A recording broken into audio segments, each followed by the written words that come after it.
اللہ سبحانہ و تعالیٰ کے نام پاک سے آغاز جو بڑا مہربان نہایت رحم فرمانے والا ہے، اور کروڑوں درود و سلام ہمارے اور آپ کے آقا حضرت احمد مجتبیٰ محمد مصطفیٰ صلی اللہ علیہ وآلہ وسلم پر کہ آپ کی خدمت اقدس میں ہدایہ درود پیش کرنا اہل ایمان کے لیے دنیا اور آخرت میں کامیابی، بھلائی، فلاح، نجات اور بلندی درجات کا ذریعہ ہے۔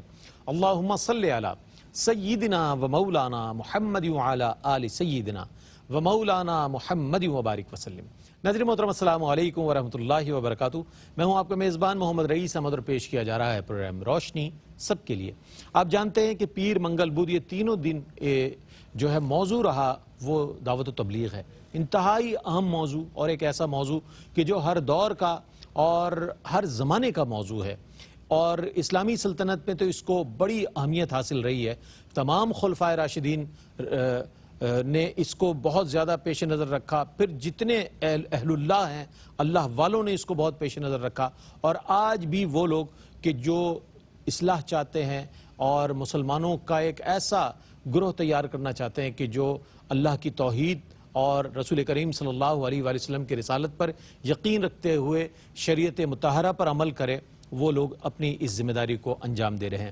مختلف مذاہب میں مختلف طریقہ کار جو ہے رائج ہیں، اپنے اپنے مذہب کے لحاظ سے، تبلیغ کرنے کے لحاظ سے۔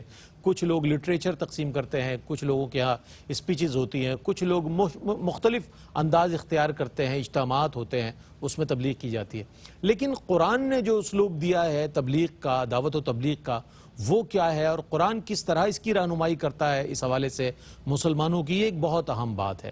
اور اگر قرآن کی وہ دیے گئے اسلوب کو آپ دیکھنا چاہتے ہیں، اس طریقہ کار کو دیکھنا چاہتے ہیں، تو کہیں آپ کو جانے کی ضرورت نہیں ہے۔ آپ نبی مکرم نور مجسم سید عالم صلی اللہ علیہ وآلہ وسلم کی حیات مبارکہ کو دیکھ لیں، آپ علیہ السلام کی دعوت و تبلیغ کے انداز کو دیکھ لیں، وہ جو پریکٹیکل نظر آ رہا ہوگا اسی کی تھیوری آپ کو قرآن کریم میں مل جائے گی کہ کیا انداز قرآن کریم نے دیا ہے دعوت و تبلیغ کا، وہی انداز آپ علیہ السلام نے اختیار فرمایا ہے۔ تو آج قرآن کریم کی روشنی میں ہم جاننے کی کوشش کریں گے کہ دعوت و تبلیغ کے کیا انداز ہیں، کیا اسلوب ہے، کیا ہدایات ہیں، اس حوالے سے انشاءاللہ بات کریں گے۔ علامہ مفتی ارشاد حسین سعیدی صاحب ممتاز و معروف عالم دین ہیں، اور ہمارے ساتھ اکثر گاہے بگاہے تشریف فرما ہوتے ہیں، آج بھی تشریف فرمائے۔ السلام علیکم ورحمۃ اللہ وبرکاتہ۔ وعلیکم السلام ورحمۃ اللہ وبرکاتہ۔ اور میرے بائیں جانب تشریف فرمائے ممتاز و معروف شخصیت اور سلسلہ قادریہ کے انتہائی اہم شخصیت صاحبزادہ ڈاکٹر فرید الدین قادری صاحب تشریف فرمائیں۔ السلام علیکم ورحمۃ اللہ۔ وعلیکم السلام ورحمۃ اللہ۔ اچھا حضرت، چونکہ میں نے سرنامہ کلام میں یہ بات عرض کی کہ قرآن کریم نے جو اسلوب دیا ہے دعوت و تبلیغ کے حوالے سے، تو جو حکمت اور دانش کے حوالے سے جو قرآن کریم میں احکامات آئے ہیں دعوت و تبلیغ کے حوالے سے، میں چاہتا ہوں اس پر اگر ابتداً آپ روشنی ڈال دیں تو بہت اچھا ہوگا۔ جی بہت شکریہ، بہت اہم موضوع ہے اپنی نوعیت کے بہت اعتبار اہم سے اور عصر حاضر میں ضرورت کے اعتبار سے بھی۔ یقیناً یہ جو دعوت اور تبلیغ ہے، یقیناً اگر یوں کہا جائے کہ پورا قرآن ہی دعوت حق پر مبنی ہے، بے شک تو یہ بات اپنی جگہ ایک حقیقت ہے۔ حضور تاجدار کائنات صلی اللہ علیہ وسلم کو اللہ رب العزت نے جن جن شانوں کے ساتھ بھیجا، اس میں ارشاد فرمایا اعوذ باللہ من الشیطان الرجیم انا ارسلناک شاہدا و مبشرا و نذیرا و داعیا الی اللہ۔ اے حبیب صلی اللہ علیہ وسلم، ہم نے آپ کو شاہد بنایا، مبشر بنایا، نذیر بنایا، اور اللہ کی طرف دعوت دینے والا بنا کے بھیجا۔ اب اللہ کی طرف جب دعوت کی بات آئے گی تو اس میں حکمت کا پہلو بہت اہم ہو جائے گا، اور اللہ رب العزت نے اس کا بھی حکم دیا خود قرآن مجید کے اندر، فرمایا ادعو الی سبیل ربک بالحکمت والموعظۃ الحسنہ سبحان اللہ وجادلہم باللتی ہی احسن۔ فرمایا اے حبیب صلی اللہ علیہ وسلم، اپنے رب کے راستے کی طرف آپ دعوت دیں، دعوت دیتے رہیے، بلاتے رہیے حکمت کے ساتھ، حکمت کے ساتھ، والموعظۃ الحسنہ، اور حسین موعظت کے ساتھ، حسین نصیحت کے ساتھ، کیا تعلیمات۔ وجادلہم باللتی ہی احسن، اور اگر کہیں مجادلے کی نوبت آ جائے تو آپ ان کے ساتھ مجادلہ کیجئے، وہ بھی احسن انداز میں۔ اب چونکہ ہمارے سوال کا مرکز اور محور ہے کہ دعوت اور تبلیغ میں حکمت، بالکل۔ حضور تاجدار کائنات صلی اللہ علیہ وسلم کو اللہ رب العزت نے جن مقاصد کے لیے بھیجا اور جو آپ کے وظائف نبوت بیان فرمائے خود قرآن مجید کے اندر، ان میں سے ایک ہے یعلمکم الکتاب والحکمہ، لہٰذا ہر داعی کو صاحب حکمت ہونا چاہیے. واہ واہ. اور اللہ تعالیٰ نے خود حضور نبی اکرم صلی اللہ علیہ وسلم کے اوصاف میں، صفات میں، فرائض منصبی میں اس کو بیان فرمایا کہ آپ کتاب کی تعلیم کے ساتھ ساتھ حکمت کی تعلیم دیتے ہیں. تو کتاب تو ہے قرآن، حکمت کیا ہے؟ وہ آقا علیہ السلام کی ساری سیرت مطہرہ ہے کہ آپ نے اس قرآن کو پہنچایا کیسے، واہ واہ. آقا علیہ السلام نے اس قرآن کے پیغام کو پھیلایا کیسے، اور لوگوں کو دلالت اور گمراہی سے نکال کر حق کی طرف کیسے لے کر آئے. بے شک بے شک. وہ آقا علیہ السلام کی سیرت مبارکہ کا سارا جو پہلو ہے وہ حکمت کا عنوان بن جاتا ہے. تو قرآن یہاں پر 3 باتیں بیان فرما رہا ہے. جی جی. ایک تو یہ خطاب جمع کے صیغے کے ساتھ نہیں ہے، واحد کے صیغے کے ساتھ. ٹھیک ہے. اگر قرآن جمع کے صیغے کے ساتھ بات کرے تو اس میں بدیہی طور پر یہ بات سمجھ میں آتی ہے کہ یہ تمام مسلمانوں سے خطاب ہو رہا ہے. اور اگر قرآن صیغہ واحد کے ساتھ بیان کرے تو اس میں ہر انڈیویجول بھی اپنی اپنی جگہ اس کا مصداق ہوتا ہے. ٹھیک ہے. ہر فرد، ہر کلمہ پڑھنے والا بھی اس کا مصداق ہے، مگر پھر اس کا اول مصداق خود آقا علیہ السلام کی ذات ببرکات بن جاتی ہے. بالکل ایسے ہی. جیسے جمع کے صیغے کے ساتھ بات ہوگی قرآن کے اندر تو قیامت تک آنے والے جمیع مومنین اس کا مصداق ہوں گے، مگر اس کا اول مصداق صحابہ کرام ہوں گے، آقا علیہ السلام کی جماعت مبارکہ بے شک. جو صحابہ اور اہل بیت اطہار پر مبنی. اور جب واحد کے صیغے پر یہ بات آئے گی تو اس کا اول مصداق آقا علیہ السلام کی ذات. اب دیکھیے جن کو اللہ نے حکمت کی تعلیم دینے کے لیے بھیجا انہی کو خود پھر متوجہ فرما رہا ہے کہ رب کے راستے کی طرف آپ دعوت دیں حکمت کے ساتھ. ہائے ہائے.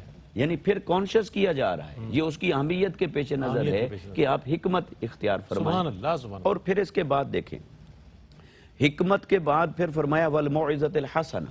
بالکل. موعظت جو ہے، موعظت کا معنی ہے کسی کو ایڈوائز کرنا، کسی کو نصیحت کرنا. اور نصیحت اٹ سیلف ایک اچھی چیز ہے، ٹھیک ہے. اس کو پھر اچھا کہنے کی ضرورت نہیں تھی. یعنی جب ہم کہتے ہیں نا کہ نصیحت کریں تو یوں نہیں کہتے کہ اچھی نصیحت کریں، کیونکہ نصیحت کے اندر اس کے اچھا ہونے کا معنی موجود ہے.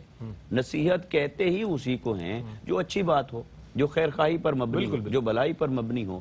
تو اب قرآن مجید کی حکمت دیکھیے کہ موعظت کے ساتھ حسنہ کے لفظ کا صفت کے طور پر اضافہ فرمایا موعظت کریں، ایڈوائز کریں اور اس کو حسنہ کریں.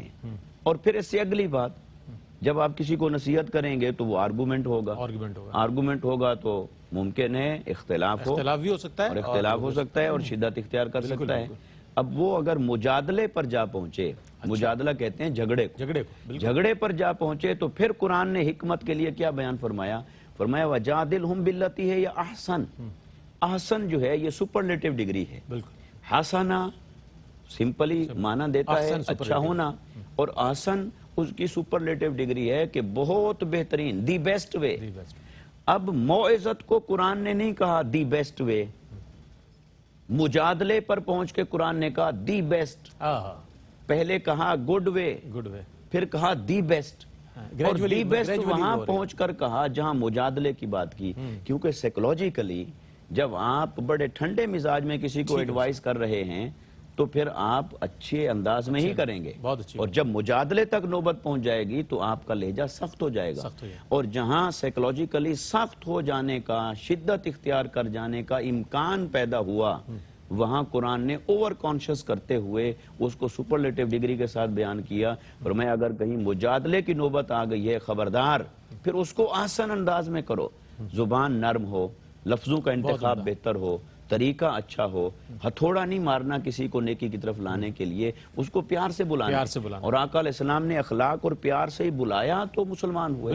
آقا علیہ السلام نے تلوار تو تب اٹھائی جب اسلام کا دفاع کرنا مقصود تھا، ورنہ واعظ اور تبلیغ کے لیے تو آقا علیہ السلام نے اپنے اخلاق، کردار، حکمت اور نرمی کو ہی پیش فرمایا. صحیح فرمایا آپ نے. اچھا، 2 چیزیں سامنے آئی، ایک تو حکمت اور دانش بہت ضروری ہے، اور دوسری بات یہ کہ جو داعی ہے، دعوت دے رہا ہے، اس کا اپنا جو ہے صاحب کریکٹر ہونا بہت ضروری ہے، صاحب کردار ہونا ضروری ہے. اسی طرح نصیحت کرنے والا ناصح جو ہے وہ بھی اپنے کردار میں مکمل ہو تاکہ نصیحت صحیح معنوں میں اثر کرے.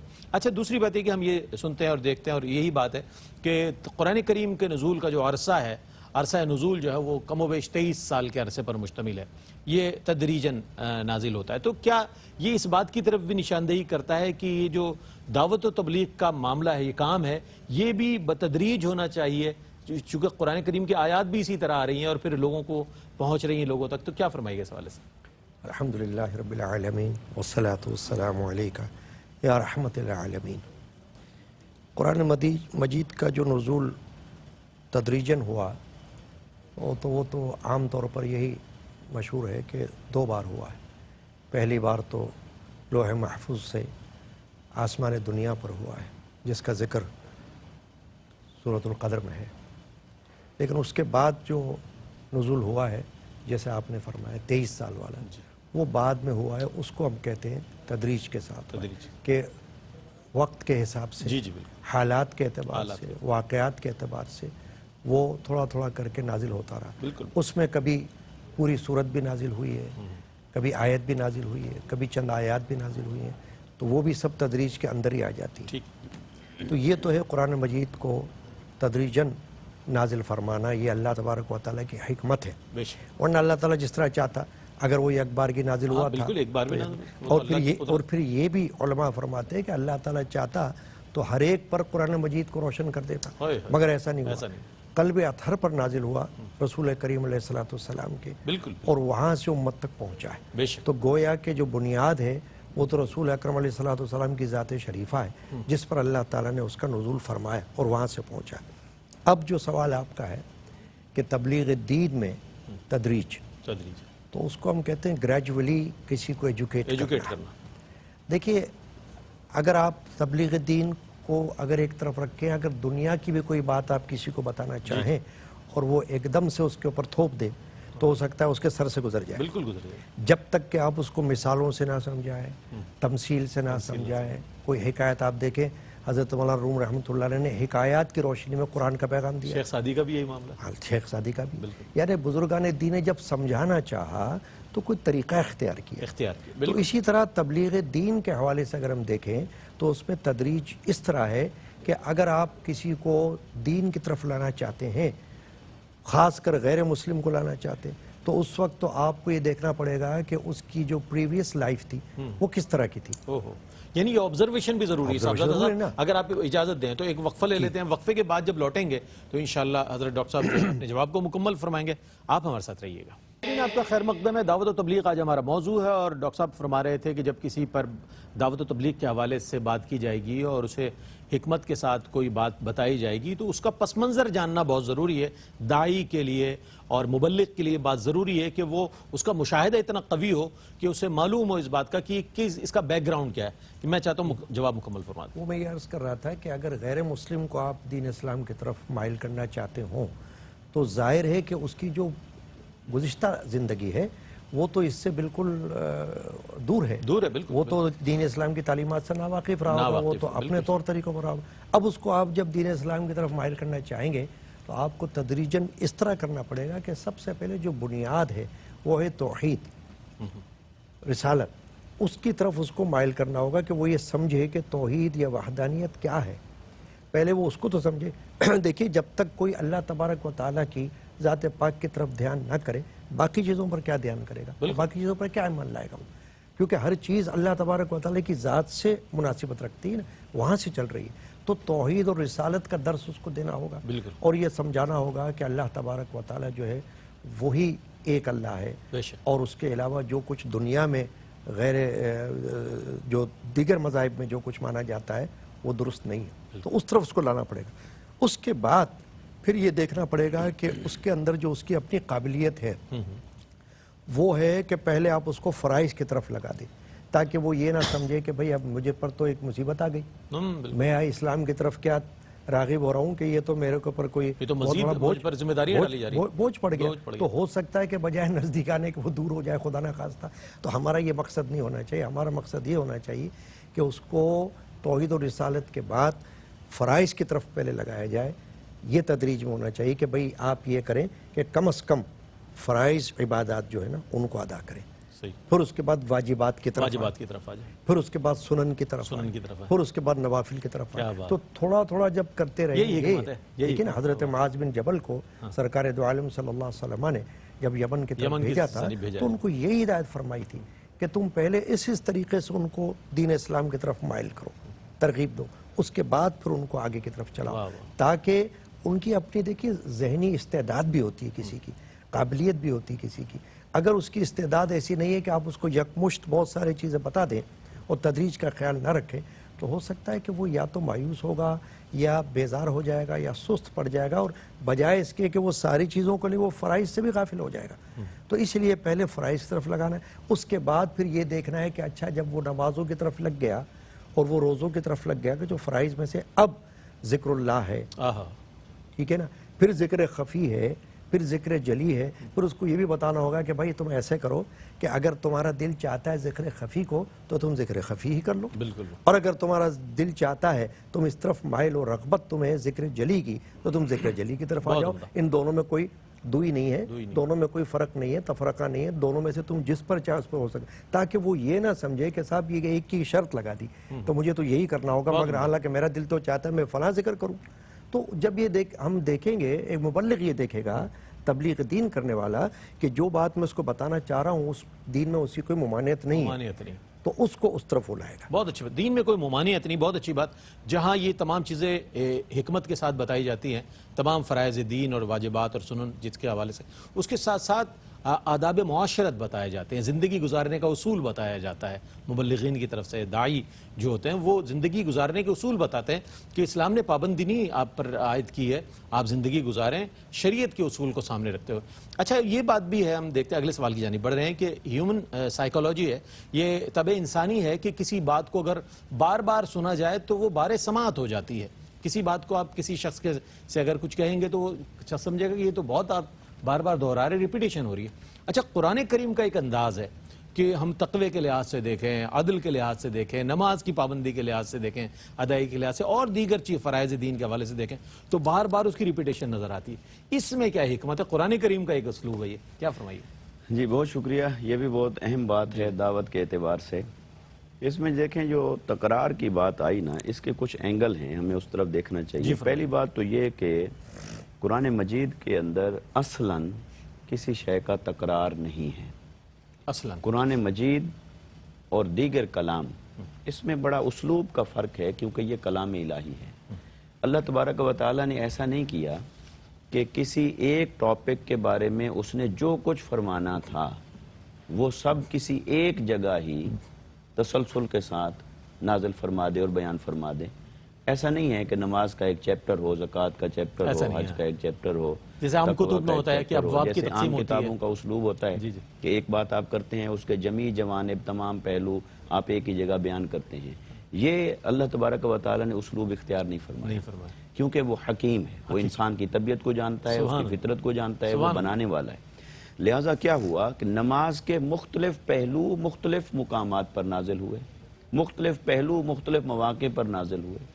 ایسے جہاد، ایسے انفاق فی سبیل اللہ، ایسے معاشرتی زندگی، ایسے ہماری اخلاقیات، ایسے حلال و حرام کے احکامات.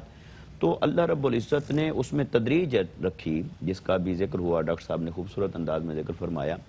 اس تدریج کے لیے ضروری تھا کہ ایک شے کے بارے میں تمام تر چیزیں ایک ہی جگہ بیان کرنے کی بجائے اس کو تھوڑا تھوڑا کر کے بیان کیا جائے. لہٰذا اب اگر کسی دیکھنے والے کو وہ تکرار لگتا ہے تو وہ اصلاً تکرار نہیں ہے بلکہ وہ تکمیل ہے اس موضوع کی. ایک بات. دوسرا اس کے اندر یہ اینگل ہے کہ قرآن مجید اللہ رب العزت نے نازل فرمایا تو وہ انسان کے اندر جتنے فیکٹرز ہیں ان تمام کو ایڈریس کرتا ہے. انسان میں عقل ہے، دل بھی ہے، فطرت بھی ہے، نفس بھی ہے. تو کچھ عقل کے تقاضے ہیں، پھر یہ جو جسم ہے اس کے بھی جسم کے کچھ تقاضے ہیں. بالکل ہے. عقل کا تقاضا یہ ہے کہ جو بات آپ نے کرنی ہے ایک بار کریں اور دوبارہ کرنے کی ضرورت نہیں. یہ عقل کا تقاضا ہے. عقل یہی کہتی ہے ایک بار ایک بات آپ نے کر دی، اگلے کو چاہیے وہ اسے یاد رکھے، اور اگر اسے یاد نہیں رہی تو لکھی ہوئی ہے، جا کے وہاں سے پڑھے دوبارہ. ٹھیک ہے، یہ عقل کا تقاضا ہے. لیکن اللہ تبارک و تعالیٰ نے انسان کو جہاں عقل عطا فرمائی وہاں اسے بشری مقتضیات کے اندر بھی مبتلا کیا ہے، الجھایا ہے، یا اس یعنی کہ نسیان بھی رکھا یا اس کے دائرے کے اندر رکھا ہے، اور ان میں سے ایک نسیان بھی ہے بالکل جو بشری مقتضیات ہیں اس میں غفلت بھی ہے، اس میں نسیان بھی ہے، لہٰذا انسان غافل بھی ہوگا، بھولے گا بھی صحیح۔ اب جب وہ بھولنے والا ہے، اللہ نے اسے بھولنے والا بنایا، تو لہٰذا اس کو تذکیر ضروری ہے۔ اب ہم اس کو ریپیٹیشن کی بجائے ہم کہیں یہ تذکیر آ گئی ہے کہ اس کو یاد دہانی کروائی جا رہی ہے، اس کو ریمائنڈر دیا جا رہا ہے، تو وہ ریمائنڈر اور تذکیر کے درجے پر آ جائے گا تو یہ انسانی فطرت کے ہی ایک تقاضے کی تکمیل ہو رہی ہے، جبکہ عقل کے اعتبار سے دیکھیں اس کا تقاضا الگ ہے، اور عقل کو انسانی فطرت کے تناظر میں سمجھیں تو یہ تذکیر کے درجے پر پہنچ جاتی ہے۔ اور پھر یہ بھی ایک انسانی فطرت کا پہلو ہے کہ جب کسی بات کو آپ اس کی اہمیت کو اجاگر کرنا چاہتے ہیں اسے بھی آپ کو بار بار کرنا ہوتا ہے تاکہ پتہ چلے کہ یہ بات بہت اہم ہے، اس کے بغیر گزارا نہیں ہے۔ تو اور پرائرٹیز کا نام ہی زندگی ہے، کچھ چیزیں ہوتی ہیں کم اہم، کچھ ہوتی ہیں بہت زیادہ اہم، تو جو بہت زیادہ اہم ہے وہ آپ کو بار بار کرنی ہوگی تو وہ تذکیر کے درجے پر آ جائے گی۔ جیسے ہم گھر میں دیکھیں بچے کو اگر ایک ہی دن کہہ دیا جائے بھئی یہ چیز آپ کے لیے نقصان دہ، آپ نے نہیں کھانی، اور ہم اس سے ایکسپیکٹ کریں کہ اب یہ یاد رکھے گا اور کبھی بھی نہیں کھائے گا، تو یہ تربیت اور دعوت کی حکمت ہی نہیں۔ دعوت اور تربیت کی حکمت یہ ہے آپ کو اسے ریپیٹ کرنا ہے، لیکن اب کیا آئے گا، اب جس سے ہم نے بچنا ہے سائیکولوجیکلی وہ آکورڈنیس سے بچنا ہے، اچھا ایسے اسلوب سے بچنا ہے کہ وہ سننے والے کے اوپر بار سماعت، جو آپ نے فرمایا لفظ بار سماعت ہو رہا ہے تو اس سے بچنا ہے۔ یہی حکمت ہے کہ جب آپ دعوت دین کا کام کر رہے ہیں اور ایک چیز اہم ہے اور سننے والا غافل بھی ہے، نسیان کا حامل بھی ہے، اب آپ نے اسے تذکیر بھی کروانی ہے، بار بار اسے اس راستے پر لے کے آنا ہے، تو پھر اب آپ کو کیسا اسلوب اپنانا چاہیے، کیسے لفظ آپ کو اپنانے چاہیے، کیسا انداز آپ کو اپنانا چاہیے کہ اس پر گراں نہ گزرے، اس کے مزاج پر بوجھ نہ گزرے۔ تو وہ یہی تو حکمت ہے جو آقا علیہ السلام کی سیرت مطہرہ سے ہمیں نصیب ہوتی ہے کہ آقا علیہ السلام نے ایک ہی بات کو کیسے کیسے مختلف انداز میں، مختلف زاویوں سے، مختلف پہلوؤں سے بیان کر کے بات کو صحابہ کرام کے دل و دماغ میں جا گزیں کر دیا، اور یہی قرآن کا اسلوب ہے۔ لہٰذا دعوت اور تربیت میں یہ بہت اہم ہے کہ ایک ہی بات مختلف اینگل سے یوں بار بار کی جائے کہ سننے والے کے مزاج پر بھی گراں نہ گزرے اور اس کی اہمیت بھی مسلم ہو جائے، اور وہ سننے والا جو ہے وہ غفلت اور نسیان سے نکل کر اس پر عمل کرنے کے لیے چاق و چوبند ہو جائے۔ بہت عمدہ، بہت عمدہ، ماشاءاللہ، بہت خوبصورت انداز میں مفتی صاحب نے جو ہے روشنی ڈالی اس سوال پر۔ اور میں یہ سمجھتا ہوں کہ آج جو ہم 1450 سال بعد اسلام کے پھیلنے کی بات کر رہے ہیں، تبلیغ کی بات کر رہے ہیں، تو نبی کریم علیہ السلام تو داعی اعظم ہے، مبلغ اعظم ہے، مقتدائے اعظم ہے، آپ کی تو حکمت اور فراست تو اللہ اکبر، لیکن آپ کی تربیت یافتہ صحابہ کرام رضوان اللہ تعالی علیہ مجمعین نے ملکوں جا کر جب تبلیغ کی اور توحید کے چراغ روشن کیے تو دیکھیں آج کروڑوں مسلمان نظر آ رہے ہیں، لیکن صفت وہی اختیار کی انہوں نے بحیثیت داعی، بحیثیت مبلغ، جو ریکوائرڈ تھی، جو قرآن نے بیان کی ہے، جو رسول کریم صلی اللہ علیہ وآلہ وسلم نے عملاً اپنی سیرت کے ذریعے ہم تک پہنچائی ہے، تو یہ چیز ہے۔ اچھا میں اگلے سوال کی جانب آتا ہوں، اور سوال انتہائی اہم ہے، اور وہ یہ ہے کہ ہم یہ دیکھتے ہیں کہ قرآن کریم میں مظاہر کائنات کا ذکر ملتا ہے، غور و فکر کے حوالے سے دعوت دی گئی کہ آپ غور کیوں نہیں کرتے، اس چیز پر غور نہیں کرتے، کائنات پر غور کیوں نہیں کرتے، تفکر کیوں نہیں کرتے، اور اس پر تحقیق کیوں نہیں کرتے، ان سب کی کو تسخیر کرنے کے لیے فرمایا گیا۔ تو یہ جو چیز ہے ہم آج بھول بیٹھے ہیں، قرآن کریم کو صرف ایک پڑھنے کی کتاب اور اس کو برکت کی کتاب سمجھ کر گھر کے جزدان کے ساتھ ہم نے بہت بلند مقام پر رکھ دیا ہے، لیکن اصل جو قرآن کا میسیج ہے ہم اب تک پہنچ نہیں پائے۔ اگر پہنچ جاتے ہوتے تو شاید آج ہمارا غلبہ اسلام کا بہت زیادہ ہوتا اور آج اسلام ہی غالب نظر آتا۔ لیکن اس پر بات کریں گے غور و فکر کے حوالے سے، دعوت و تبلیغ میں غور و فکر کو کتنی اہمیت حاصل ہے، اس پر کلام کریں گے۔ ایک مختصر سا وقفہ ہے، وقفے کے بعد لوٹتے ہیں، امید ہے آپ کا اور ہمارا ساتھ رہے گا۔ حضرین آپ کا خیر مقدم ہے، دعوت و تبلیغ ہمارا موضوع ہے، غور و فکر، غور و تفکر دعوت و تبلیغ کے حوالے سے کتنا ضروری ہے، اور اس کے حوالے سے قرآن کریم ہمیں کیا ہدایات دے رہا ہے، کیا فرمائیں گے ڈاکٹر صاحب؟ بسم اللہ الرحمن الرحیم۔ یہ قرآن مجید میں جو کائنات کے مظاہر ہیں وہ بے شمار ہیں، اس لیے کہ اگر صرف زمین و آسمان ہی کی طرف نظر ڈالیں تو اللہ تعالیٰ نے فرمایا کہ ان فی خلق السماوات والارض واختلاف اللیل بے والنہار شک بے شک لآیۃ لأولی الالباب، کہ جو عقل والے ہیں ان کے لیے زمین اور آسمان کی پیدائش اور رات اور دن کے بدلتے رہنے میں بہت بڑی نشانی ہے۔ بہت بڑی نشانی۔ تو یہ تو صرف زمین آسمان اور رات اور دن کی بات فرمائی اللہ نے، ورنہ بہت سارے ایسے مظاہر ہیں جن کی طرف اللہ تبارک و تعالیٰ میں توجہ دلاتا ہے، اور وہ اسی لیے دلاتا ہے کہ اللہ تعالیٰ کے ہونے کا پتہ چلے۔ توحید کی دلیل ہے یہ۔ توحید، کیونکہ یہ جو اکثر دہریہ لوگ ہیں، ایتھیسٹ جن کو ہم کہتے ہیں، یہ تو خدا کے معاذ اللہ خدا کے وجود کے منکر ہیں۔ تو اللہ تبارک و تعالیٰ جگہ جگہ اپنے ہونے کا پتہ دیتا ہے کہ اللہ کو مانو کہ اللہ کی ہستی ہے، اللہ کا وجود ہے، اور اس کے وجود کے لیے جو دلائل ہیں وہ اللہ تبارک و تعالیٰ نے خود پیدا فرما دیے، ان کی طرف نظر ڈالو۔ مثلا اگر آسمانوں کی طرف آپ نظر ڈال رہے ہو تو آسمان جو ہے آپ دیکھو قرآن مجید میں اللہ نے فرمایا کہ بغیر ستون کے قائم ہے۔ حالانکہ دنیا میں عمارت بنائی جاتی ہے تو اس میں ستون لازمی ہوتا ہے، ورنہ چھت گر پڑے۔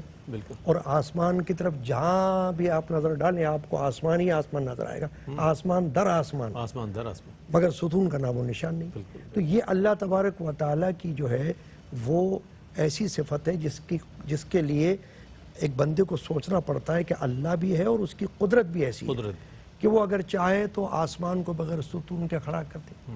پھر زمین آپ دیکھیں کہ اس میں زمین میں اللہ تعالیٰ نے معدنیات رکھے ہوئے ہیں، زمین میں درخت رکھے ہوئے ہیں، پودے رکھے ہیں، پھل پھول رکھے ہوئے ہیں، نشانیاں ہیں زمین میں۔ پھر زمین میں زلزلے آتے ہیں، یہ سب چیزیں وہ ہیں جن کا تعلق انسان سے نہیں ہے، انسان نہیں کر سکتا، زلزلہ انسان نہیں لا سکتا، اور زلزلہ انسان روک بھی نہیں سکتا، وہ تو اللہ تعالیٰ کی طرف سے ہے۔ نشانی ہے اللہ تعالیٰ کی طرف سے کہ لوگ اللہ کو پہچانیں کہ اللہ تبارک و تعالیٰ بھی ایک ہستی ہے اور وہ وجود رکھتا ہے۔ اسی طرح آپ دیکھیں کہ جب کفار نے انکار کیا تھا تو وہ آخرت کا انکار کیا تھا، موت کا انکار نہیں کیا تھا، کیونکہ موت تو وہ دیکھتے رہتے تھے۔ آخرت کا انکار کیا تھا کہ ہمیں مرنے کے بعد زندہ نہیں ہونا۔ تو اللہ تبارک و تعالیٰ نے ان کو یہ سمجھایا قرآن مجید میں کہ جو اللہ تمہیں اس وقت پیدا کر سکتا ہے جب تمہارا نام و نشان نہ تھا، تم عدم میں تھے، تو عدم سے وجود اللہ بخش سکتا ہے، تو تم کو وجود بخشنے کے بعد موت دے سکتا ہے، پھر موت کے بعد دوبارہ خلق الموت والحیات لیبلوکم ایکم احسن عملا۔ اللہ نے فرمایا یہ جو زندگی اور موت ہے یہ اللہ نے پیدا کیا، اور وہ اسی لیے پیدا کیا کہ دیکھے کہ تم میں سے کون اچھے اعمال کرتا ہے۔ تو اب جو مظاہر ایک کائنات ہیں اس میں تبلیغ دین میں بہت بڑی نشانیاں ہیں، کیونکہ تبلیغ دین کے لیے بھی انسان کو یہ سوچنا پڑے گا کہ ان چیزوں کی طرف انسان کو توجہ دلائے۔ جو بندہ اسلام کی طرف راغب ہونا چاہتا ہے، مائل ہونا چاہتا ہے، اس کو اس طرف توجہ دلائے کہ دیکھو زمین میں کیسی اللہ تعالیٰ نے نشانیں رکھی ہوئی، دیکھو آسمان میں کیسی نشانیں رکھی ہوئی، دیکھو چاند سورج تاروں میں کیسی نشانیں رکھی ہوئی، اور یہ جو موسم بدلتے رہتے ہیں، کبھی گرمی کبھی سردی کبھی رات کبھی دن، اس سے تم کیا سبق حاصل کرتے ہو؟ تم دیکھو تو صحیح، کوئی چیز تمہارے اختیار میں ہے۔ سورج روزانہ مشرق سے نکلتا ہے، مغرب میں ڈوبتا ہے، کیا کوئی بندہ ایسا کر سکتا ہے جو کہے کہ میں اسلام کو نہیں مانتا، کسی اور دین کو مانتا ہوں، چلو کسی اور دین کو فالو کرتا ہے، تو کیا وہ سورج کو مشرق سے نکال سکتا ہے؟ نہیں نکال سکتا۔ مغرب سے نکال سکتا ہے؟ نہیں نا، مشرق سے ہی نکلے گا اور مغرب میں ڈوبے گا۔ تو یہ سب چیزیں اللہ تبارک و تعالیٰ کی وحدانیت اور اس کے وجود کی طرف دلالت کرتی ہیں۔ تو اب تبلیغ دین میں بھی ان چیزوں سے مدد حاصل کی جا سکتی ہے لوگوں کو راغب کرنے کے لیے، سبحان اللہ، تاکہ وہ لوگ جو ہے وہ ان دلائل سے سمجھے کہ ہاں اللہ تعالیٰ کی ہستی ہے اور ہمیں اسلام کی طرف راغب ہونا ہے اور ہمیں اللہ تعالیٰ کی وحدانیت کو ماننا ہے۔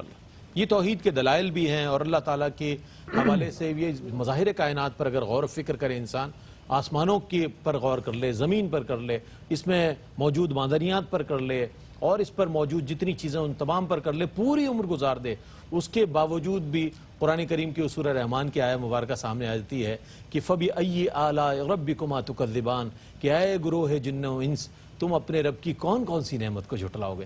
جب یہ چیز سامنے آ گئی اور جب اس کا عرفان حاصل ہو گیا انسان کو کہ کیا کچھ اللہ نے پیدا کیا ہے، تو پھر اس آیت پر نظر رک جاتی ہے کہ اے گروہ جن و انس تم اپنے پروردگار کی کون کون سی نعمت کو جھٹلاؤ گے۔ اچھا، جہاں مظاہر فطرت پر، مظاہر کائنات پر غور و فکر کا فرمایا گیا، وہیں انسان کو یہ بھی اپنے اوپر غور و فکر کرو کہ تمہیں کیسا پیدا کیا گیا، اور اس تخلیق کے پورے مرحلے کو قرآن کریم نے درجہ بدرجہ بیان فرمایا کہ پہلے ایسے اور پھر ایسے اور پھر اس طرح انسان کی تخلیق کیا فرمائے گا۔ اس حوالے سے میں چاہتا ہوں، یہ بھی ایک بہت غور طلب بات ہے جس کو ہم بہت ہی عام طور پر لیتے ہیں اور ہم سمجھتے ہیں کہ انسان پیدا ہو گیا اور مر جائے گا، اور کیا فرمائے گا اس حوالے سے؟ جی دیکھیے، جیسے ایک بہت خوبصورت انداز میں ایک بات ہو گئی اس پر کہ مظاہر فطرت پر غور و فکر کرنا، یہ بھی دعوت اور تبلیغ کا دروازہ کھولتا ہے، بالکل، اس میں حکمت اور روشنی پیدا کرتا ہے، اور انسان اس کے اثرات کے نتیجے میں راہ حق کی طرف آ جاتا ہے۔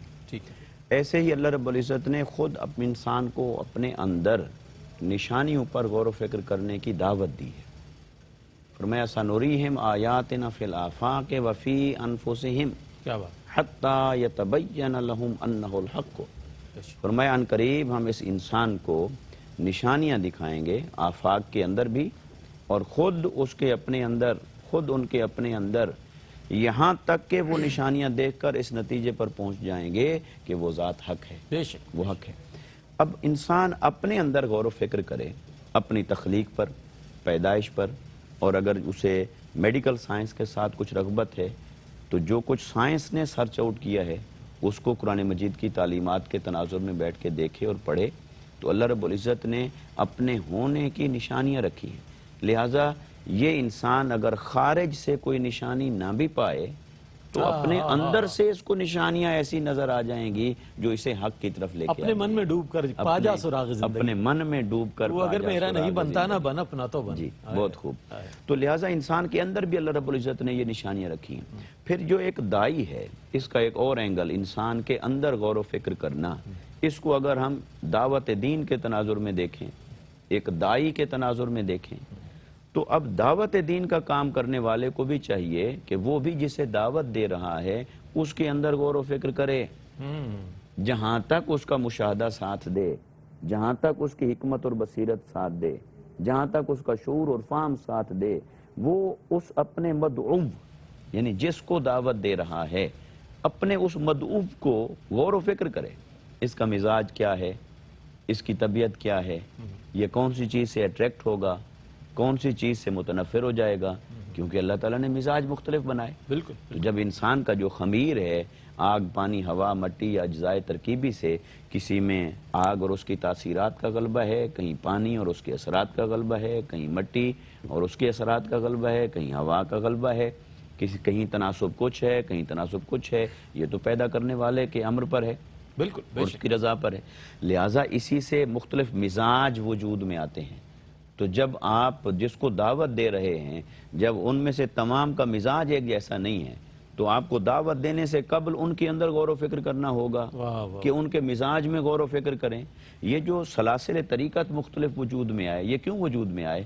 اس لیے کہ اس میں انسانی طبیعتوں کا فرق ہے، انسانی مزاجوں کا فرق ہے، اور جب انسانی طبیعتوں اور مزاج کا فرق ہے تو صوفیاء نے، عرفاء نے، صالحین نے، انہوں نے انسان کے اندر غور و فکر کیا، اور انہوں نے جس کو دعوت دینی تھی اس کے اندر غور و فکر کیا، کہا اس کا مزاج کیا ہے، یہ کیسے آئے گا راہ حق کی طرف، اللہ کی معرفت کی طرف، اللہ کی اطاعت اور بندگی کی طرف۔ تو دیکھا کسی میں محبت کا غلبہ تھا تو اس کو جذب کی طرف لے کے آئے، اس کو عشق اور جنون کی طرف لے کے آئے۔ کسی میں دیکھا کہ اس کے اندر عقل کا غلبہ ہے، کوئی انوکھی بات سنے گا تو اٹریکٹ ہوگا، کوئی ایسی بات جو عقل کو اپیل کرے وہ سنے گا، سائنٹیفک ہو، لاجیکل ہو تو اٹریکٹ ہوگا، تو انہوں نے پھر علم کو فوکس کروایا۔ کسی میں ایسا تھا کہ اس میں جد و جہد کا ملکہ زیادہ تھا، عمل کرنا، عمل پہ سخت ہونا، تو ان کو مجاہدے پہ لگایا کہ دن رات یہ مشقت کرو، تو مشقت پہ لگے تو ان کو سیٹسفیکشن ہوئی، اور مشقت نہیں ہو رہی تو سیٹسفیکشن نہیں ہو رہی۔ تو لہٰذا جیسے جیسے انسانی مزاج مختلف ہوں گے تو ایک دائی کو اسی طرح غور و فکر کرنا ہوگا کہ میں اس انسان کو دعوت دے کر جو راہ حق کی طرف لانا چاہتا ہوں تو اس کا مزاج کیا ہے، طبیعت کیا ہے، تقاضا کیا ہے، اور میں اسی برتن میں یہ معرفت کا جام اس کو پیش کروں تاکہ یہ راہ حق کی طرف آئے۔ لہٰذا اس کے دونوں پہلو آ گئے کہ خود انسان اپنے اندر غور و فکر کرے، یہ بھی اسے راہ حق کی طرف دعوت دیتا ہے، اور ہر دائی کو ہر اس شخص میں غور و فکر کرنا چاہیے جس کو وہ دعوت دے کر راہ حق کی طرف لانا چاہتا ہے کہ اس کا مزاج اور طبیعت کیا ہے. جب اس کی رعایت کرتے ہوئے اور اس کو مد نظر رکھتے ہوئے آپ دعوت دین کا کام کریں گے، اس کے نتائج ہوں گے، اس کے اثرات ہوں گے، لوگ آپ کی دعوت پر لبیک کہیں گے. اگر آپ کلچر کے خلاف کھڑے ہیں، لوگوں کی نفسیات کے خلاف کھڑے ہیں، تقاضے وقت کے اور عصر حاضر کے جو تقاضے ہیں اس کو نظر انداز کر کے کھڑے ہیں، اور آپ کہیں کہ میں حق کی بات کر رہا ہوں لہٰذا سنی جائے، چاہے میں حق کی بات جس لب و لہجے میں کروں، حق کی بات جن لفظوں میں کروں، جس انداز میں کروں، تو یہ طریقہ نہیں ہے. یہ تو مسلط کرنے والی لہٰذا آقا علیہ السلام کی سیرت یہ ہے کہ دعوت دینے والے کو حکمت کا پیکر ہونا چاہیے. حکمتوں سے آپ دین کو پھیلا سکتے ہیں. اگر حکمت کو ترک کر دیں گے تو شاید امر بالمعروف اور نہی عن المنکر کا کام تو آپ کرتے رہیں مگر وہ نتیجہ خیز نہیں ہوگا. نتیجہ خیزی کے لیے دعوت کو حکمت کے سانچے میں ڈھالنا ضروری ہوتا ہے. بہت عمدہ. ناظرین محترم، سمجھا یہ جاتا ہے کہ سائنس ہی صرف سائنس ہے، بلکہ میں تو کہتا ہوں یہ دعوت و تبلیغ ہے، یہ بہت بڑی ایک سائنس ہے. اس کے اندر بڑی ریسرچ، بڑی تحقیق کے پہلو موجود ہیں. یعنی کہ داعی بیک وقت ایک عالم دین بھی ہوتا ہے، احادیث پر بھی اس کی نظر ہوتی ہے، تاریخ پر بھی نظر ہوتی ہے اس کی، ماہر نفسیات بھی ہوتا ہے، مشاہدہ بھی اس کا بہت قوی ہوتا ہے، مطالعہ بہت زبردست ہوتا ہے. اس کے ساتھ ساتھ وہ اس تمام انوائرمنٹ کو سمجھتا ہے کہ جو موجودہ انوائرمنٹ ہے، ماضی سے بھی وہ آگاہ ہوتا ہے، حال سے بھی واقف ہوتا ہے، اور مستقبل پر بھی اس کی نظر ہوتی ہے. کیا فرمائے گا ڈاکٹر صاحب؟ میں چاہتا ہوں پیغام عنایت فرما دیجئے. دعوت و تبلیغ آج کے دور کے لحاظ سے کتنی ضروری ہے، چونکہ ایک تسلسل ہے یہ تو. دیکھیے، ایک چیز ہے وہ یہ ہے کہ جیسے جیسے زمانہ آگے چلتا جاتا ہے، کچھ سائنس کی ایجادات، کچھ رسوم و رواج، یہ ایسے ایسے سامنے نظر آتے ہیں کہ لوگوں کی جو طبائع ہیں، طبیعتیں ہیں، وہ مختلف ہوتی جاتی ہیں. اب اگر داعی جو ہے یا مبلغ جو ہے وہ ہر ایک کو ایک ہی لاٹھی سے ہانکے تو وہ کام نہیں چل سکتا. کام نہیں ہو سکتا. دیکھنا پڑے گا اس کی استعداد کیا ہے، دیکھنا پڑے گا اس کا کلچر کیا ہے، وہ کس خاندان میں پلا بڑا ہے، بالکل کس قبیلے سے تعلق رکھتا ہے، وہاں کے رسم و رواج کیا ہے، اس کے حساب سے اس کو ایجوکیٹ کرنا پڑے گا. صرف اتنا ہے کہ یہ دیکھا جائے گا کہ جو کچھ وہ اس کو سمجھانا چاہ رہا ہے وہ دائرہ اسلام کے اندر ہی ہے، باہر نہیں ہے. اگر اندر ہے تو پھر اس کے طبیعت کے مطابق چلے، نفسیات کے مطابق چلے، تاکہ اس کو اس چیز کو قبول کرنے میں آسانی ہو. ٹھیک. بہت شکریہ ڈاکٹر صاحب آپ کی تشریف آوری کا. مفتی صاحب آپ تشریف لائے، آپ کی تشریف آوری کا بہت شکریہ.